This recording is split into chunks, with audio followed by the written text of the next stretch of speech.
Enlighten Knowledge Higher Secondary School SANGAKPHAM the Thang subject Hapchinduna Takpi Tambiba Houkhre HAIRI Hiramasika Marilena Apunba Manipur Huyan Lalong Loop HLL gi Maikaidegi Thadorok Pacherola Manahai Enlighten Knowledge Higher Secondary School SANGAKPHAM the Class 11 the Thang subject Hapchinduna Takpi Tambiba Houkhre Thorum Amangarang October Tarama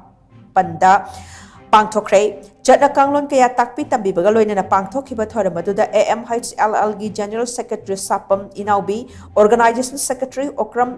Wangamba Maitei HRD Secretary Tongam Yaipaba Amadi EK Hair Secondary School gi Principal Dr. Khaidem Binod Kumarna Sarakyaki Thoramatuda Irom Pibare Bana Thang Tagi Matang the Takpi Tambiki Thoramatuga Marilena AMHLL gi General Secretary Sapam Inaubina Hai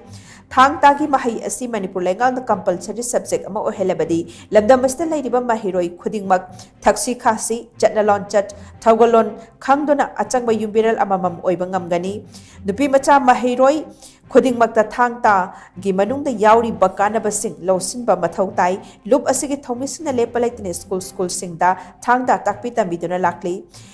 Kul amadi lekai da thang ta tamning ba lerebadi loop asta khangan bi haina gerolist na makatari